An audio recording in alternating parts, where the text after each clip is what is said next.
Hi friends, welcome to எக்ஸ்ட்ராலாக். Big பாஸில் இன்றைக்கி வந்து பார்த்தீங்கன்னா பிக் பாஸ் ஹவுஸ் வந்து வெளியே வரைக்கும் நாமினேஷனை வந்து கேட்குறாங்க. அதில் 2 பேர் வந்து செலக்ட் பண்ணோம்ல, அதில் வந்து பார்த்தீங்கன்னா போன டைமே ஜெயிட் லாஸ்க்கு வந்து 2 பேர் போராக பெர்ஃபார்மன்ஸ் பண்ணி சொல்லி 2 பேர் சொன்னாங்க. ஒன்று ஆர்ஆரா, இன்னொன்று வந்து பார்த்தீங்கன்னா ஆதிரை.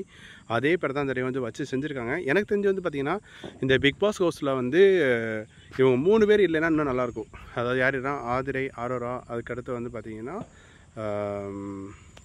ரம்யா ஜோ. இவங்க 3 பேரும் வந்து பார்த்தீங்கன்னா அந்த பிக் பாஸ் ஹவுஸ் வந்து இல்லைன்னா ரொம்ப நல்லாயிருக்கும். ஏன்னா இவங்க 3 பேரும் வந்து பார்த்திங்கன்னா கேம் வந்து இன்னும் கொஞ்சம் ஸ்பாயில் பண்ணுறாங்களோ அப்படின்னு நினைக்கிறேன். அதுபோல் வந்து பார்த்திங்கன்னா இப்போது இவங்க இருக்காங்களே ஆதிரை, ஆர்ஆரா வந்து பார்த்திங்கன்னா லவ் கண்டென்ட்டு அப்படின்னா பாய்ஸோட கேமை ஃபுல் அண்ட் ஃபுல் வந்து அப்படியே ஒரு சொதப்புடுவாங்க. ஏன்னா இவங்களுக்கு வந்து செல்ஃபாக எதுவும் கண்டென்ட் கொடுக்க முடியல.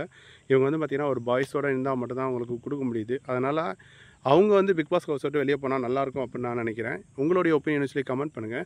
யாராவது தெரிஞ்சு இவங்க 3 பேரும், குறிப்பாக ஆரோரா அண்ட் ஆதிரை, இவங்க 2 பேரும் வந்து பார்த்திங்கன்னா வெளியே போனால் ரொம்ப யூஸ் இருக்கும்.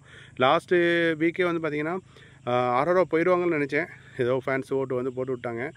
அதனால் வந்து இவங்க போயிட்டாங்க. ஸோ மேக்ஸிமம் பார்த்திங்கன்னா இந்த வாரம் வந்து வச்சு செஞ்சிடும் நினைக்கிறேன். இந்த வாரம் எனக்கு தெரிஞ்சு அதிக வாய்ப்பு வந்து பார்த்திங்கன்னா ஆரோரா இருக்குது. ஆனால் கம்ருதீன் இந்த வாரம் வரலை. ஏன்னா பாஸ்னால வரல.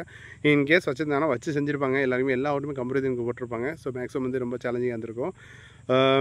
இன்னும் பிக் பாஸ் வந்து பார்த்திங்கன்னா இன்னும் ரூல்ஸ் வந்து கொண்டாடணும். ஏன்னா இந்த சீசன் ஆரம்பித்து ஆல்மோஸ்ட் 2-3 வீக்ஸ் ஆச்சு. இன்னும் வந்து பார்த்திங்கன்னா ஒரு யாருக்குமே ஒரு ஃபேன்ஸ் பேஸ் வந்து இன்னும் பிடிக்கலை அப்படின்னு சொல்லி இன்னும் ஒரு இதே கொண்டாட முடியல. ஒரு மாதிரியாக தான் போயிட்டுருக்கு. ஆல்மோஸ்ட் வந்து 3 வீக்ஸ் ஆச்சு, 24 நாள் ஆச்சு. ஸோ மேக்ஸிமம் வந்து பார்த்திங்கன்னா இன்னும் வந்து கேம் வந்து இன்னும் சூப்பராக டஃப்பாக கொண்டாதானே. ஏன்னா கேம் பார்க்க இன்ட்ரெஸ்டிங்காக இருக்கும். இதை பற்றி என்ன நினைக்கிறீங்க அப்படின்னு சொல்லி கமெண்ட் பண்ணுங்கள். பிடிச்சிருந்தா லைக் பண்ணிவிடுங்க.